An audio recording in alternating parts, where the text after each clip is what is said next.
ketakutannya. Hari ini mintalah Tuhan memberi hati yang baru dan bulatkanlah tekad untuk belajar peka mendengar suaranya yang selalu menggema melalui firman dan hati nurani kita. Aku senantiasa memandang kepada Tuhan karena Ia berdiri di sebelah kananku. Aku tidak goyah. Mazmur 16 ayat 8. Amin. Amin. Puji Tuhan. Betul, kesaksian yang indah luar biasa ya, bagaimana seseorang yang itu berangkat dari kesetiaan ya, sehingga dia bahasa umum yang kita dengar, dia dengar-dengaran dengan suara Tuhan gitu ya. Dia tahu apa yang dia dengar itu siapa gitu kan. Begitupun dengan kehidupan kita, artinya kita jangan mundur, kita harus maju, punya kemajuan gitu ya, supaya kita boleh melangkah ke depan lebih pasti lagi. Puji Tuhan. Mungkin ada lagi yang mau bersaksi, menambahkan, mungkin seorang ibu ada di sini mungkin mau bersaksi. Nanti aja. Ronald sudah lama tidak bersaksi. Itu Ronald ya. Sudah lama dia mengembara ke Sudah lama Sumatera. mengembara. Iya, saya baiknya saya bersaksi. 2 tahun kita lama nggak ketemu. Ya, Tuhan betul. ketemu lagi di sini, dan ini ibadah yang pertama kali saya di Pertama sini, kali setelah di tempat pandemi. sini. Ya, saya ingin berbagi saja apa yang Tuhan kerjakan ya. Selama ini memang semenjak pandemi itu kan vakum tuh. Kita sendiri nggak tahu ya, tapi bagi saya pandemi itu refleksi ya bagi kehidupan, supaya kekristenan itu berkembang. Nggak ada panggung tuh yang berdaya, tapi Tuhan sudah bawa kita sampai ke sini. Ini gini, saya tuh kadang-kadang melihat kasih Tuhan tuh baik ya. Kadang-kadang Tuhan itu dia harus mengambil sesuatu seperti gini ya. Dia mau kasih kita misalnya seperti anak kecil, dia minta bonekanya yang kecil sini. Ya, tapi dia mau kasih yang besar gitu. Nah, saya kayak gitu. Jadi gini, saya tuh pelayanan sama tim-tim yang sebenarnya saya kadang-kadang heran. Timnya bukan itu yang Tuhan mau, tapi Tuhan tarik lah. Tuhan keluarin saya di situ. Tuhan nggak mau saya ada di dalam situ, karena kalau saya terlibat jauh terdalam, mungkin saya bisa jatuh dalam dosa yang lebih seram lagi ya. Ya karena apa? Itu kan gitu. Tuhan nulis dia kan. Hanya dalam waktu 2 bulan saya ditawarkan sama 3 langsung organisasi pelayanan. Terus saya ditawarkan sama LPPD sama Lemhanas ya. Lemhanas. Jadi 3 itu saya ditawarkan gini. Kalau saya berpikir siapa gitu saya. Siapa orang kayak seperti saya kan, kok bisa Tuhan ajak sejauh itu gitu.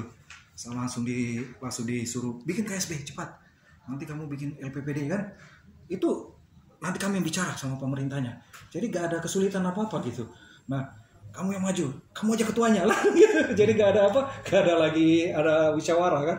Jadi apa-apa di Lemhanas pun begitu. Tapi saya belajar apa? Itulah Tuhan yang mengalir, tapi Tuhan juga yang memberi. Ya saya bersyukur Tuhan kerjakan sesuatu ini. Hanya memang saya pingin sekali yang namanya ada seminar kesatuan ya. Saya pingin lebih banyak nanti, banyak pembinaan dari mungkin kalau bisa ya kami menghadirkan tokoh-tokoh pembicara. Kami sudah masuk ke Magnis Suseno untuk pembahasan ini, dan dia nanti mau ke Cimahi, tapi kami atur waktunya agak susah ya karena bulan-bulan Oktober itu udah masuk Natal tuh. Nah, kami udah sampai pembicara, kami undang lah di API ya, kami undang juga di Lemhanas kami untuk jadi pembicara supaya bertukar pikiran sama beliau. Kami juga ingin mengundang pembicara-pembicara lagi yang lebih kredibel ya dalam konteks teologi nanti, dalam moderasi beragama, dalam lintas beragama ya.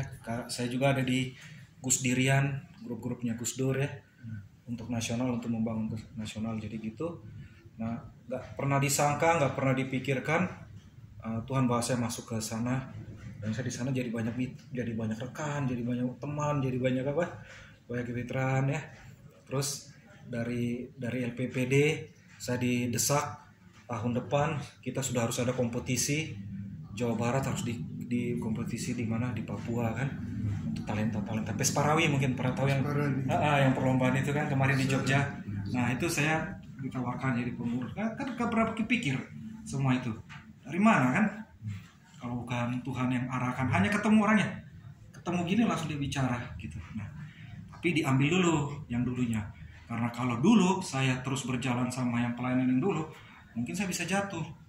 Karena orangnya sepertinya punya integritas ya, bersaksi, ada di channel-channel YouTube terkenal ya, bisa bersaksi apa-apa, bisa tampil kemarin di sini, ya kan?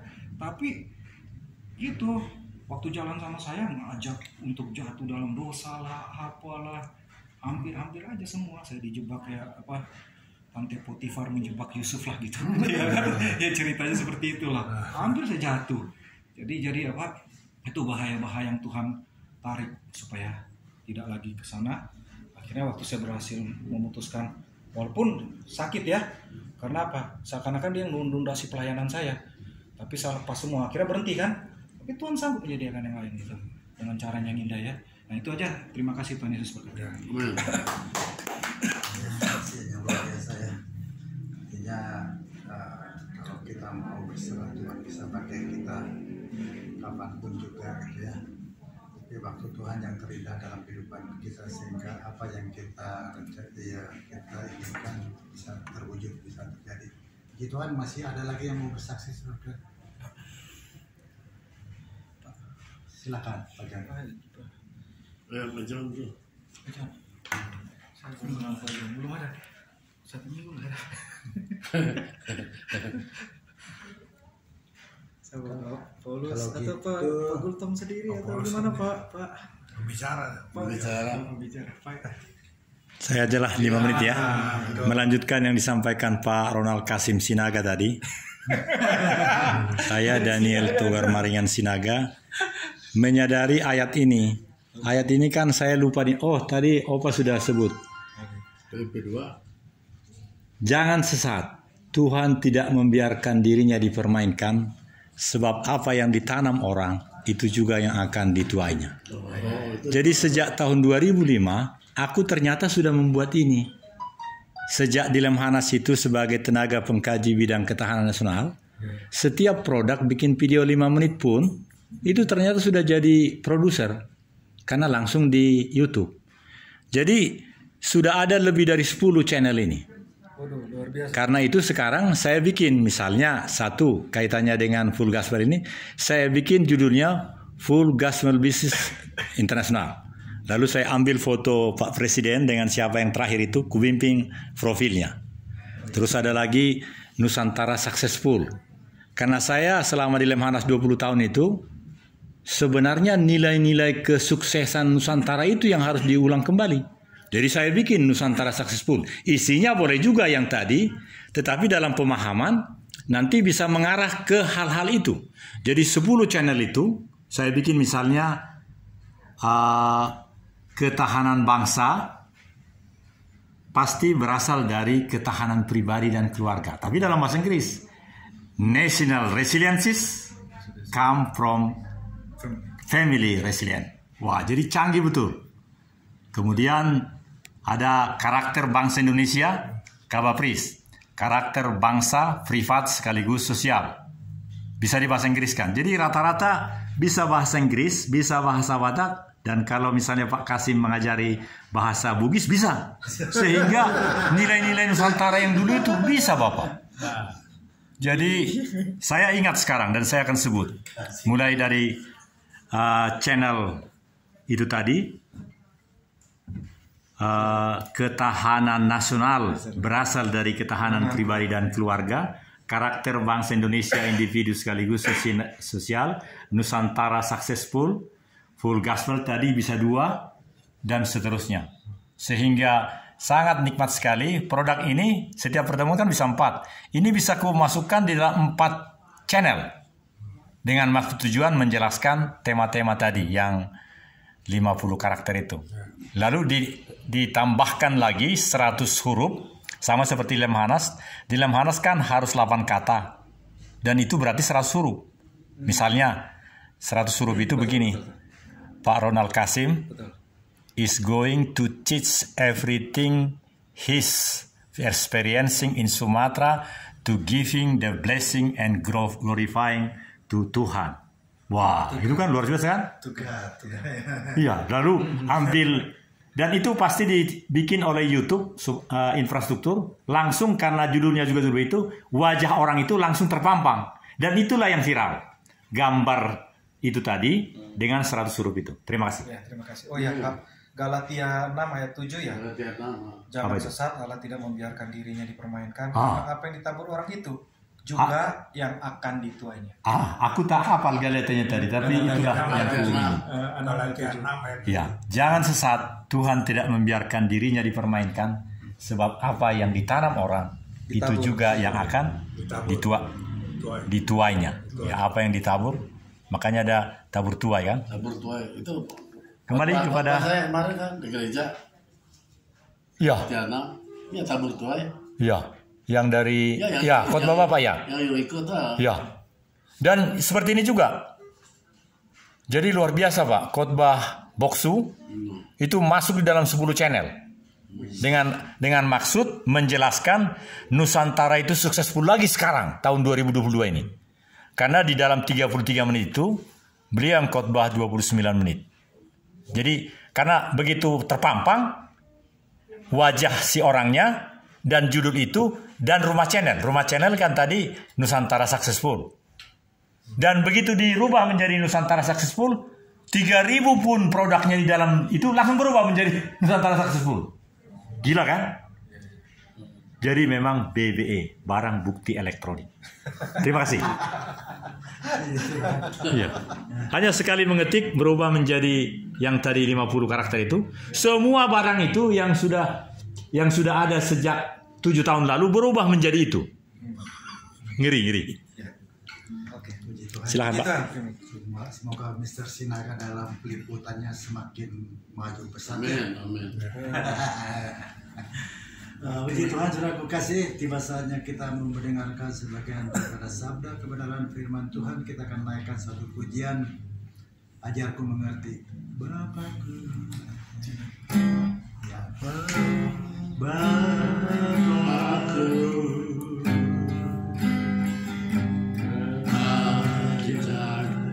segala rancangan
firman-Mu saja yang dinyatakan kepada kami Tuhan.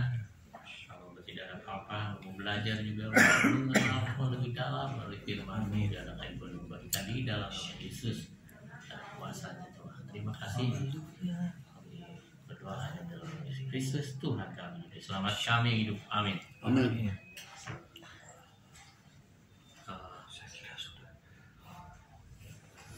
Ya, kita bersyukur ya pujian, tapi orang-orang terbahagia ya, kita ini orang terbahagia yang datang ke tempat ini sudah bukan secara kebetulan memang ya. Kalau kita datang bisa punya arti untuk datang, untuk setia karena luar biasa ya dalam kondisi sekarang yang tidak mudah ya, usaha pekerjaan pelayanan juga tidak mudah, atau kondisi cuaca tidak mudah, tapi kita bisa hadir di tempat ini. Memang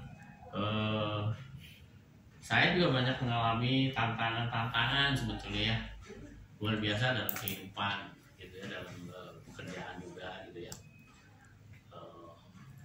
Ya, tapi Tuhan sudah tetap belajar saya untuk bisa bersabar, untuk bisa berserah kepada Tuhan, baik dalam keadaan kondisi kadang-kadang suka lemah juga ya.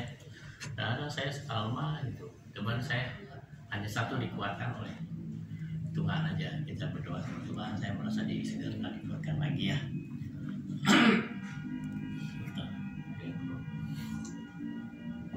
Kedengaran nggak Pak? Suara? Sangat jelas.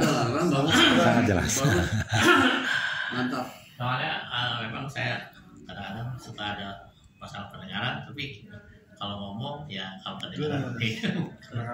Kadang-kadang kalau saya telepon, ini misalnya istri saya lagi meeting, pas saya terima telepon, keras katanya suaranya, sudah keluar, keras suaranya. Padahal saya nggak nyadar, padahal pelan-pelan rasa saya pelan-pelan. Ya gitu ya. Nah, malam ini saya ingin membagikan sedikit saja firman Tuhan. Ada firman kita akan lihat di 2 Korintus 13. Kita mengambil dari 2 Korintus 13 ya. Itu cuma ada beberapa ayat di situ. Di sini kita belajar tentang satu kuasa Allah di dalam kelemahan kita. Sebetulnya bekerja tuh kuasa Allah itu sebetulnya di dalam kelemahan, bukan dalam kekuatan kita. Jadi sini kuasa Allah di dalam kelemahan kita, atau kita semua ya ada ya. Jadi Allah bekerja paling baik ketika saya mengakui kelemahan saya. Itu intinya gitu ya. Kadang-kadang ya itu loh. Di dalam hubungan dengan sesama juga ya. Kadang-kadang kan kita membutuhkan orang yang kadang-kadang orang kan merasa nggak mau, orang merasa menunjukkan bahwa dirinya lemah gitu ya. Itu kan seperti itu.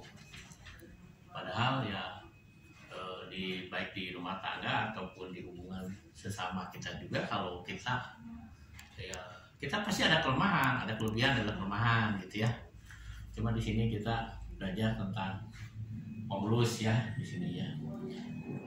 Bagaimana Paulus itu bisa menjadi rasul yang bagus, yang luar biasa dipakai Tuhan ya. Di sini kita belajar ya. Memang di ayat yang 2 Korintus kita baca ayat dulu di situ, tapi di terjemahan yang baru mungkin di sini ya. Kalau 2 Korintus 12 ayat 9 sini disebut. Korintus 12 ayat berapa? Ayat 9. 2 Korintus 12 ayat 9. 12 dulu ini kayaknya. 12 ayat 9.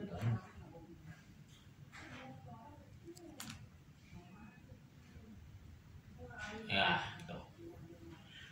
Sini disebut ya. Tetapi jawab Yesus kepadaku, cukuplah kasih karuniaku bagimu, sebab justru dalam kelemahanlah kuasaku menjadi sempurna. Di sini kalau saya sebut percaya, memang kami adalah lemah, terjemahan yang bahasa sehari-hari ya. Tetapi kami akan hidup bersama-sama. Bukan yang itu. Aku menyertai engkau, hanya itu yang engkau perlukan gitu ya. Intinya itu. kuasaku dapat diperlihatkan dengan jelas di dalam orang yang lemah. Ini perjanjian bahasa sehari-harinya gitu ya. Nah, di sini kalau kita lihat firman ini, Allah senang memakai orang-orang yang lemah gitu ya. Sebetulnya makanya tadi Pak Ronald lihat kok bisa dipilih, saya itu siapa gitu ya.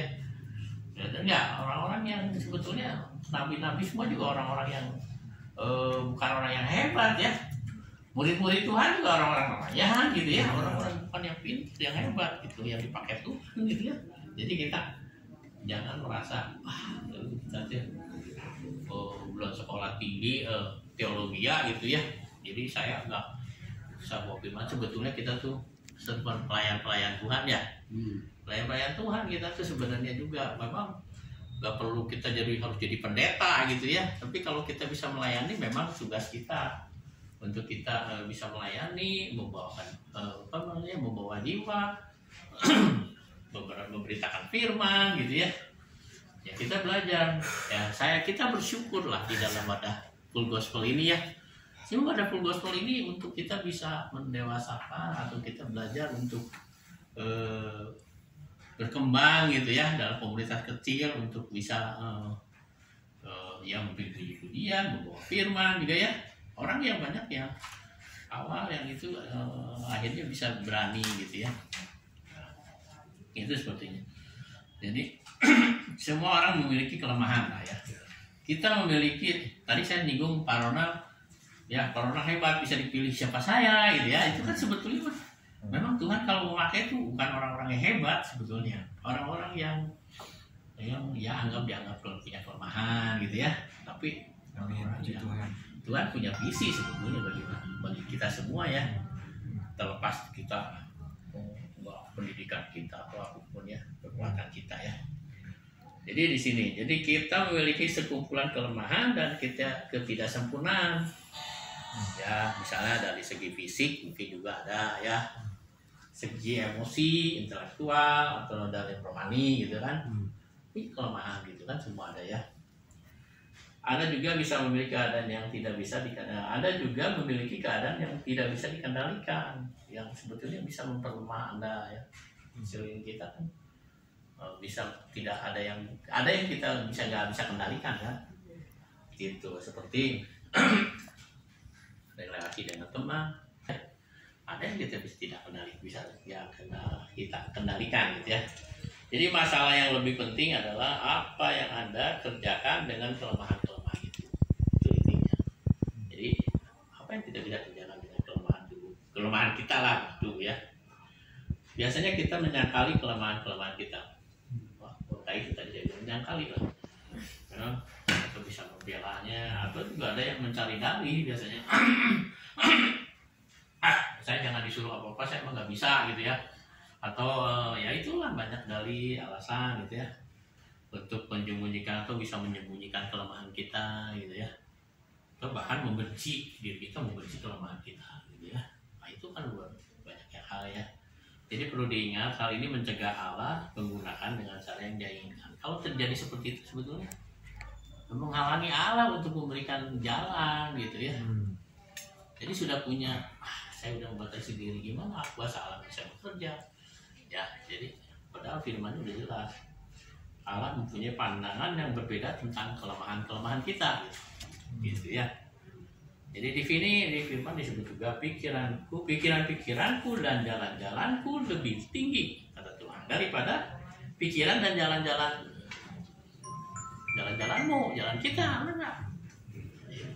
Ini selalu firman ini saya suka renungin gitu, bener. Pikiran kita terbatas, jalan-jalan kita nggak tahu. Tapi Tuhan tidak terbatas. Jadi saya yakin dan percaya gitu ya, apapun yang terjadi Tuhan sebetulnya sedang bekerja ya, dalam kondisi, dalam kesulitan, dalam apapun yang kita alami gitu ya. Karena itu dia sering bertindak dengan cara yang bertentangan dengan apa yang kita harapkan. Mungkin pada kali ini ternyata berbeda, cuma pasti yang lebih baik gitu ya. Kita harapkan ini saya kadang-kadang berdoa, saya mengharapkan ini kenapa Tuhan terjadi seperti ini gitu ya. Rasanya banyak hal ya yang saya alami ya ya sebetulnya merasa belum puas lah gitu ya dalam kehidupan saya masih belum puas sebetulnya gitu. Ada yang saya mau tunjukin gitu, tapi kan sebetulnya ya itu tapi saya belajar untuk bisa melakukan gitu yang terbaik ya. Jadi setelah kita berkata sebab memang Allah sengaja memilih yang dianggap lemah oleh dunia. Ya ada firmannya ya. Cuman saya nggak catat di mana. Tapi ini pasti ada ya. Pasti ingat ya mungkin Pak Eko pasti lebih tahu juga. Sebab memang Allah sengaja memilih yang dianggap lemah oleh dunia supaya orang yang gagah perkasa menjadi malu ya. Firmannya ya. Yesus menganggap pengakuan akan kebutuhan kita ini sebagai miskin di hadapan Allah. Ya. Jadi inilah tahap pertama yang dia berkati. Jadi kalau kita bisa merasa miskin di hadapan Allah, itu Tuhan akan memberkati kita. Ya.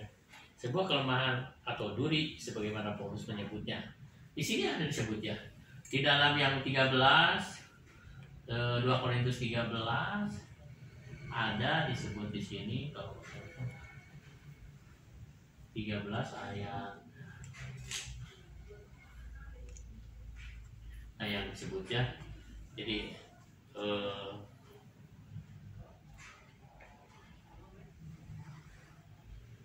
Yesus menggambarkan apa tadi yang disebut kelemahan atau duri sebagaimana Paulus menyebutnya bukanlah dosa atau kejahatan atau cacat karakter yang bisa Anda ubah. Jadi sebetulnya tuh kelemahan atau duri yang ada dari diri Paulus itu kan bukan satu kelemahan ya. Yesus itu dia ada supaya duri ini supaya dia tetap dalam kelemahan gitu kan, tidak sombong ya. Benar nggak? Berharap Jadi dengan adanya tekanan itu saya pikir benar juga loh. Kalau kita mau diberikan sesuatu yang rasanya seperti duri gitu ya, nah itu sebetulnya buat kita lemah untuk kita tetap berharap sama Tuhan ya. Nah, jadi jangan pernah ayat 3 kalau sini nanti dibaca ayat 3. Jangan pernah menyimpulkan Allah tidak pernah bisa memakai Allah tidak pernah bisa memakaiku. Jadi itu karena kita merasa kita nggak ada apa-apanya gitu ya. Allah tidak pernah dibatasi oleh berbagai keterbatasan kita. Allah senang menaruh kuasanya yang besar dalam bejana-bejana biasa. Kita tuh bejana-bejana biasa lah gitu ya, luar biasa kan. Tetapi harta rohani, di sini firman-Nya ada. Tetapi harta rohani yang indah itu kami bawa pada diri kami yang tidak berharga ini, yang dibuat dari tanah. Kita kan dibuat dari tanah. Ya, tembaga yang dibentuk dianjurkan dibentuk. Cuma kita mau dibentuk kok enggak sama Tuhan ya. Demikianlah nyata bahwa kebesaran kuasa itu terletak pada Allah. Jadi bukan kepada kami, kita semua ya. Jadi ya seperti tadi keramik yang dibentuk bagus gitu ya, Allah yang membentuk gitu ya. Kita asal nurut mau gitu ikutinya. Ya.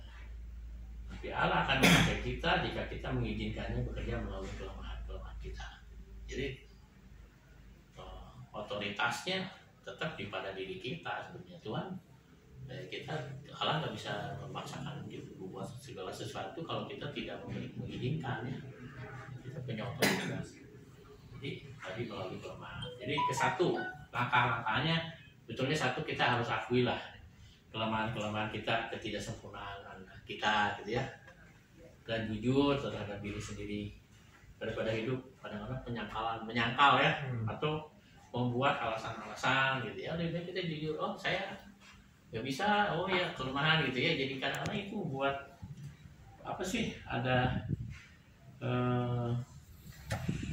kalau ada pengakuan itu dalam perjanjian baru juga menggambarkan apa yang kita butuhkan untuk kehidupan yang sehat ya. Satu. Jadi contohnya ada pengakuan Petrus kepada Yesus ya. Ada contohnya. Jadi di sini ya, Petrus mengakui engkau adalah Mesias, anak Allah yang hidup ya. Nah, itu pengakuan Petrus.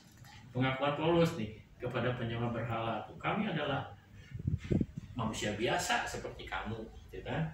Jika Anda ingin agar Allah memakai Anda harus mengenal siapa Allah dan siapa Anda. Ya, jadi siapa Allah, siapa Anda. Jadi kita harus mengenal diri kita. Ya. Jadi dari bahwa kita tuh tidak ada apa-apanya, terbatas, Tuhan tidak terbatas, kuasanya tidak terbatas, setianya tidak terbatas. Kedua, senanglah di dalam kelemahan-kelemahan Anda. Jadi kita senang gitu dalam kelemahan, bukan wah ini kelemahan kita, wah benci, itu enggak, senang. Ya, kenapa di sini disebut? Sebab itu terlebih suka aku bermegah atas kelemahanku, gitu. Supaya kuasa Kristus turun menaungi aku, selalu menaungi aku. Karena itu aku senang dan rela di dalam kelemahan. Karena Kristus dalam kelemahan kita dapat bergantung pada Allah. So, kalau kita dalam kondisi wah merasa hebat atau berkati atau kadang-kadang kita bisa jadi lupa ya, dan kalau kita ada tekanan, ada apa, wah jadi ada kelemahan, ada ya, jadi kita berkati Tuhan, disertai Tuhan. Ketiga, kelemahan kita juga mencegah ya tadi kesombongan lah ya, untuk menjaga tetap kita rendah hati. Kita harus tetap rendah hati ya. Jadi Paulus di sini mengatakan, jadi supaya aku tidak menjadi sombong, aku diberi suatu penghalang untuk membuatku tetap ingat akan keterbatasanku. Gitu. Duri tadi ya, duri di penghalang. Ketika, nah di sini ada contoh. Ketika Gideon nih merekrut 32.000 orang tentara untuk memerangi orang Midian ya. Allah memotongnya sampai tinggal hanya 300 orang. 300 orang. Wah, 300 orang melawan pertarungan 450 lawan 1 gitu ya. Kalau dihitung itu dia dihitung kali bagi-bagi. Jadi ketika mereka keluar untuk berperang,